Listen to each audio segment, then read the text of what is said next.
Hi, I'm Toni Neary, Director of Community Engagement and Workforce Innovation at SME. It's my pleasure to open up our SME Insights with our guest Tara May today, but we really do want to bring you insights on changes in your workplace that can help grow employee retention as well as joy in their workplace. Tara, thanks so much for joining us. Thank you for having me. So Tara, tell us a little bit about Aspiritech, because it's like a word that most people have not heard. They don't know your organization, and the impact and power of what you're doing is insane. Yeah, absolutely. Thank you for giving me the opportunity. So I'm CEO of an organization called Aspiritech. We are the largest employer of autistic adults in North America, employing about 100 autistic adults in tech fields and representing about 93% of our team.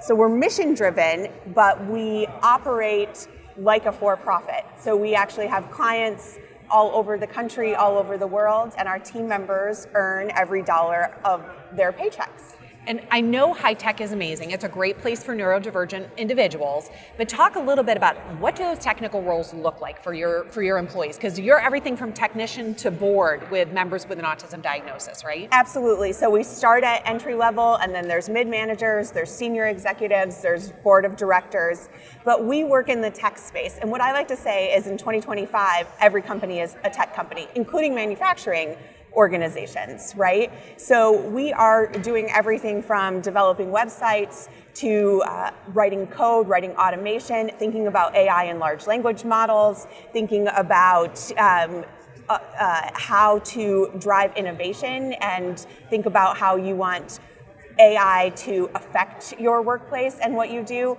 Robotics is a big part of what we do. We're wrapped up in absolutely every element of what organizations are doing to digitize. Fantastic. And I think one of the things individuals and maybe companies don't realize is when you make slight adjustments in your environment to be more inclusive for neurodivergent individuals, and you can give some examples of what those changes might be, you can increase the happiness of your workplace. And happy workplaces generally have lower turnover. Absolutely. I'm really passionate about this. So before coming to Aspiritech, I spent 25 years of my career in the corporate space in digital transformation for media companies. So I worked for Chicago Tribune, AOL, Sun Times, and what I would do is come into those organizations and transform them digitally. And in order to transform a company, that's really a cultural mission, right? So we are constantly thinking about what do you need to do to drive innovation? What do you need to do to create psychological safety so that employees will think outside the box and do great and new things, because that's what makes a company grow in 2025.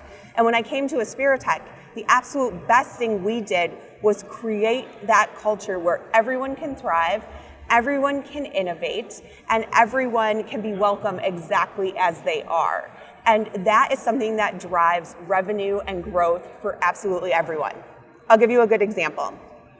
When I came to Aspiritech, I learned one of their practices was to survey every employee in the morning one question: how is stress impacting your day today? And if you scaled 4 or 5, a manager would check in with you. And I thought, what a great management practice that is, right? Don't you want to know if your employees are so stressed that it's affecting their productivity? Don't you want to check in and find out why, what blockers you can remove, how you might rearrange the day, how you might fix it, or just listen, right? And these sort of practices are good for absolutely everyone. I feel like I could use that with my kids in the morning, right? Like where's your stress level today? Yes. Like, let's do a stress check-in and have them also do a stress check-in on me, because it's like, well, you not picking up your shoes is stressing me out a little bit. Well, and mental health is health, and about 80% of workers across the United States right now feel significant productivity anxiety. There's so much pressure on us all day, every day to perform, to do more. It feels like we can't ever get everything done. And so if you can relieve that a little bit, even simply by talking about it and acknowledging it, you will have happier, more productive, more engaged employees. I love that. And I think one of the other things we talked about is even like noise reduction in workplaces. So you may, with somebody who's neurodivergent, you may have issues with noise or sound sensitivity. There could be issues potentially with the smells that we may have in manufacturing, the smell of cutting fluid. We're walking in, I could smell new carpet. I'm like, I love that smell. And you said, I love the smell of hydraulic oil, right? So I think we have to look at what those sensitivities mean. So tell me a little bit about workplace concessions, what those look like, but how that impacts neurotypical individuals as well. So the first thing I'll say is that a lot of employers think about accommodations, and the word sounds scary, right? How expensive is that going to be? How difficult is it going to be? Well, 80% of accommodations are free, and about 95% of them are simply very easy to implement. So when you think about sensory, I like to think of autistic people as a canary in a coal mine. And you'll hear this metaphor a lot in the neurodiversity community. But they used to send canaries into the coal mine to make sure there was nothing dangerous for the workers that were going to go in, because they would sense it before everyone else. Well, autistic people will often pick up that smell, that super cold room, the fact that there are no snacks, that humming noise, all of those things before a neurotypical person will. But if you fix them, it's so much better for everyone. So I'll give you a good example. At our office, we actually have 3 different light settings in the office. So it's dim, dimmer, dimmest. And you can sit in the space that fits your preferences, right? We have a sensory room where you can go take a break from all the noise, and neurotypical people use it just as often.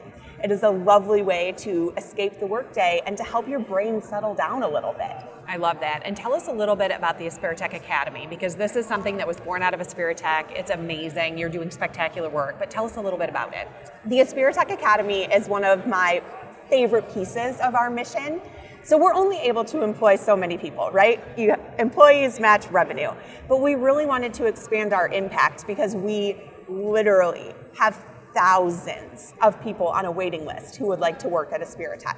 So we started thinking, okay, how can we reach some of them? And we launched the Aspiritech Academy to train autistic young adults in careers for almost anything. So we found our specialty is supporting neurodivergent adults in their learning process and prepping them for the workforce. But really, we can work with any industry or any organization to match a curriculum to prep them for the workforce. So we started fundamentally in QA, but now we're thinking about cybersecurity, we're thinking about manufacturing roles, we're thinking about all these different ways we can train people to have them ready for the jobs that employers need to fill.